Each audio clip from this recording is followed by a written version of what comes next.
जय श्री राम। इस वीडियो में हम बात करने वाले हैं मीन राशि वालों के लिए सूर्य का गोचर कैसा रहने वाला है। सूर्य गोचर करने जा रहे हैं और ये प्रवेश कर रहे हैं मेष राशि के अंदर। यहाँ पे 13 अप्रैल से लेके 14 मई तक ये रहने वाले हैं। इस वीडियो में हम मीन राशि के बारे में संपूर्ण विस्तृत चर्चा करेंगे। नक्षत्रों के आधार पर भी चर्चा करेंगे कि किस नक्षत्र में आके ये क्या परिणाम देंगे। सूर्य हमारे लिए आत्मा के कारक है। ये जा रहे हैं मेष राशि में, जहां ये उच्चता प्राप्त करेंगे, यानी कि ये फुल फोर्स में, फुल पावर में आने वाले हैं। क्योंकि मेष राशि में जो कि सेनापति की राशि है, तो सेनापति के घर में आ रहे हैं सूर्यदेव, तो मान सम्मान बढ़ाएंगे, सभी का मान सम्मान बढ़ेगा। और इनको गुरु का साथ मिल रहा है, तो गुरु के ज्ञान के और सेनापति के घर के अंदर सूर्यदेव बहुत कंफर्टेबल होते हैं। महीने साल में एक बार ही आते हैं, 1 माह के लिए, और यहाँ पे आके इसी कारण से उच्चता को प्राप्त होते हैं। उच्चता का मतलब पावर में, उच्चता का मतलब पूरी तरीके से सम्मान प्राप्त करने वाले। यहाँ पे ये आएंगे, 3 नक्षत्रों के अंदर विचरण करेंगे, अश्विनी, भरणी और कृतिका। तीनों नक्षत्रों में अलग अलग प्रभाव देंगे। सूर्यदेव का सेकंड घर में आ रहे हैं मीन राशि वालों के लिए। सेकंड घर होता है हमारे धन का, कुटुंब का और वाणी का। मीन राशि वालों के धन, कुटुंब और वाणी से संबंधित ही रिजल्ट आपको मिलने वाले हैं। आपके धन संचय के प्रयास इस गोचर काल में आप करेंगे। परिवार का, कुटुंब का, जीवन साथी का पूरा सपोर्ट आपको मिलने वाला है। बहुत ही आशावादी रहेंगे आप, बहुत ही सकारात्मक रहेंगे। मीन राशि वाले इस समय काफ़ी क्रिएटिव हो जाएंगे, उनकी क्रिएटिविटी बढ़ने वाली है। क्योंकि गुरु का साथ जब भी सूर्य को मिलता है तो अपने आप में ये एक अद्भुत राजयोग होता है।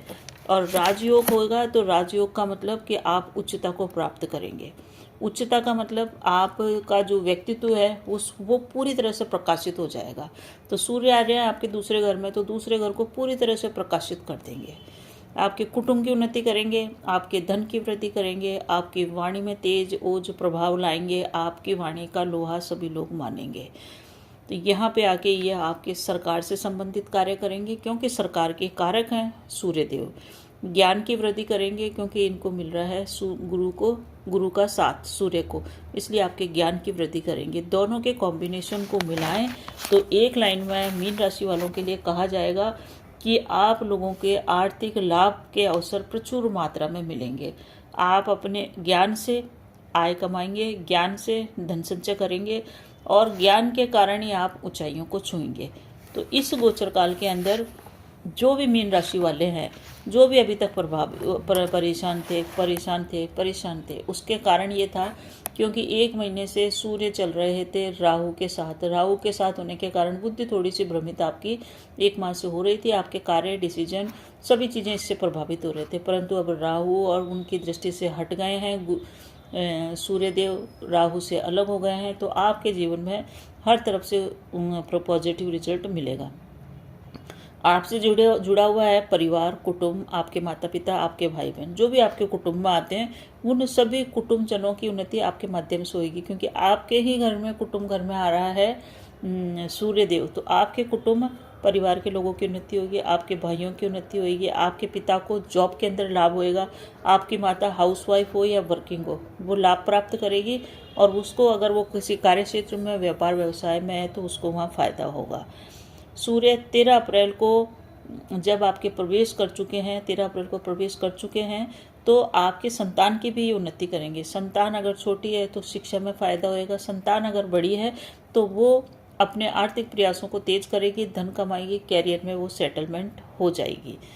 लाभ आपकी आशाओं से स्टार्टिंग में कम होएगा। जब ये चलेंगे अश्विनी नक्षत्र के अंदर, स्टार्टिंग में कम होएगा और अंतिम के जो 5 दिन हैं उसमें आपको ज़बरदस्त तरीके से लाभ प्राप्त होएगा। क्योंकि सूर्य जब अपने सूर्य के नक्षत्र में आएगा तभी आपको पूरा लाभ दिख जाएगा। तो अब ये चीज़ है कि नक्षत्रों के हिसाब से सबसे पहले हम चर्चा कर लेते हैं कि सबसे पहले ये जाएंगे नक्षत्रों के अंदर। 13 अप्रैल को प्रवेश कर रहे हैं, तो ये जाएंगे अश्विनी नक्षत्र में, जो कि केतु का है। इस नक्षत्र में आने पर आपको, क्योंकि ये बिजनेस पार्टनर और जीवन साथी की सेहत को थोड़ा सा प्रभावित कर सकता है इस गोचर काल में। कब से? 13 अप्रैल से लेके 27 अप्रैल तक, ये जो है दिन 12-13 दिन, 13 अप्रैल से 27 अप्रैल तक आपका बिजनेस पार्टनर है उससे आपका तालमेल थोड़ा सा कमज़ोर हो, उसका स्वास्थ्य कमज़ोर हो, आपका जीवन साथी है उसके जीवन साथी का स्वास्थ्य खराब हो सकता है, यहाँ आपको ध्यान रखना है। परंतु फिर भी ये आपके कुटुंब परिवार की उन्नति करेंगे, आपके स्वयं के सारे कार्य बनाएंगे। कैरियर में आपको बिल्कुल भी गलती इस गोचर काल में नहीं करनी है, क्योंकि सूर्य जब बैठ जाता है गुरु के साथ तो गुरु ज्ञान है, तो ज्ञान का मतलब कि आपको अपने कैरियर में जो भी आप गलती करते हैं, आप वर्किंग है, वर्क प्लेस पे है, ऑफिस में है, गवर्नमेंट जॉब में है, कहीं पे भी है, आप अपने वर्क प्लेस पे अपने काम में बिल्कुल भी गलतियां न छोड़ें, क्योंकि आपकी गलतियां राजा की निगाह में, सरकार की निगाह में आ सकती है।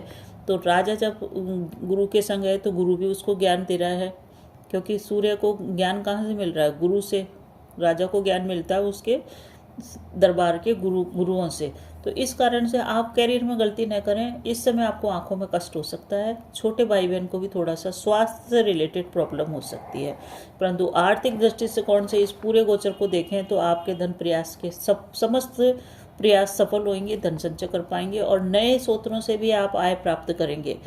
गुरुदेव आपको प्रेरणा देंगे और धन कमाने के लिए भी प्रेरणा देंगे, आप में अद्भुत ज्ञान भरेंगे और ज्ञान के द्वारा आप थोड़े से धन के मामले में उदार भी बनेंगे और जितनी भी बाधाएं आपके करियर के क्षेत्र में आएगी सभी बाधाओं को आप दूर करते हुए आगे चलेंगे। इस गोचर काल के अंदर उन लोगों को विशेष फायदा होगा जिन लोगों को सूर्य की अंतर्दशा चल रही है या जो लोग सूर्य के नक्षत्र कृतिका में पैदा हुए हैं उनको विशेष फायदा ये गोचर काल में मिलने वाला है। आर्थिक उन्नति आदि के साथ साथ आकस्मिक रूप से धन लाभ की स्थितियां भी ये निर्मित करेगा। अब नक्षत्रों के हिसाब से हम चर्चा कर लें जल्दी से कि 13 अप्रैल से लेकर 27 अप्रैल तक का जो समय है, अश्विनी नक्षत्र केतु के में चल रहे हैं, इसमें आपके लाभ की मात्रा धीमी रहेगी, कार्य में रुकावटें आएंगी और रुकावटों का सामना आप जबरदस्त तरीके से करने वाले हैं, क्योंकि जैसे ही सूर्य आपके दूसरे घर में प्रवेश करेंगे आपके कॉन्फिडेंस में वृद्धि होगी और आप समस्त बाधाओं से ओवरकम होने की आप में जबरदस्त क्षमता, जबरदस्त ताकत विकसित होगी। तो आप बिल्कुल भी नहीं घबराएं। फिर 27 अप्रैल से लेकर 11 मई ये जो टाइम है, शुक्र के भरणी नक्षत्र में चंद्रमा चल रहे हैं। शुक्र के नक्षत्र में जब भी चंद्रमा चलते हैं भागदौड़ अधिक करवाते हैं, मेहनत अधिक करवाते हैं, स्थान परिवर्तन का योग बनाएंगे, अधिक मात्रा में आप अपना पुरुषार्थ करेंगे। और ये भरणी नक्षत्र है शुक्र का, इस कारण से आप अपने बनाव श्रृंगार पे भी ध्यान देंगे, क्योंकि जब शुक्र का नक्षत्र होता है तो व्यक्ति अपनी भौतिक विलासिताओं की ओर अग्रसर होता है, अपनी इंद्रिय सुख की कामनाओं की ओर अग्रसर होता है। तो इन सब चीज़ों से आप दूर रह के कैरियर पे फोकस करें, क्योंकि 1 माह का समय है। वैसे तो देखें तो 1 माह का ये समय 1 साल में आया, परंतु अगर आकाशीय ग्रहमंडल की स्थितियों के हिसाब से देखें तो 13 साल के बाद आया, क्योंकि सूर्य तो हर साल आपके सेकंड घर के अंदर आता है इसी समय अप्रैल के आसपास। परंतु जब गुरु का साथ मिल रहा है तो ये 13 साल पहले मिला था, अब आने वाले 13 साल के बाद मिलेगा गुरु का साथ, जो कि एक सूर्य गुरु का एक जबरदस्त या राजयोग कैरियर पे फोकस करे। जो व्यापारी हैं उनको कार्य में इस समय बाधा आएगी, छोटे भाई बहन को कष्ट मिल सकता है, इस कारण से आपको इन चीज़ों से भी ओवरकम होना है, भाइयों से और व्यापार की बाधाओं से भी। इसलिए आप अधिक से अधिक भागदौड़ करके अपने करियर में उन्नति का प्रयास करें, क्योंकि आने वाले जो 5-6 दिन है वो बहुत ज़बरदस्त आपको लाभ देके जाएंगे। वो टाइम है 11 मई से लेकर 14 मई तक, ये 4 दिन है। इस समय आप धन प्राप्ति के लिए जितने भी प्रयास करेंगे सब सफल होंगे, क्योंकि सूर्य चल रहे हैं कृतिका नक्षत्र में, जो कि सूर्य खुद का है और सूर्य यहाँ काफ़ी पावरफुल हो जाएंगे। तो सूर्य को अर्घ देते हुए चलिए पूरे माह। और नया जॉब के आप तलाश कर रहे थे तो इस समय जॉब लग सकता है, पुराने जॉब में प्रमोशन की स्थितियां निर्मित हो सकती है। जो स्टूडेंट्स कंपटीशन दे रहे थे उनके लिए तो क्या शानदार टाइम है, 11 मई से लेकर 14 मई तक का जबरदस्त टाइम है। स्टूडेंट को कंपटीशन में सफलता मिलेगी, कहीं एडमिशन लेना चाहते थे वो एडमिशन से संबंधित शुभ सूचनाएं आपको मिलेगी। कुल मिला के देखें तो खुशियाँ आपके पास अपार इस गोचर काल के एंड में आएगी। स्टार्टिंग में जो धन लाभ कम था वो एंड में बहुत अच्छा हो जाएगा, सरकार से भी लाभ प्राप्त होएगा और बहुत अच्छे आपको रिजल्ट देके जाएंगे। ये परिवार में भी खुशियों का वातावरण रहेगा।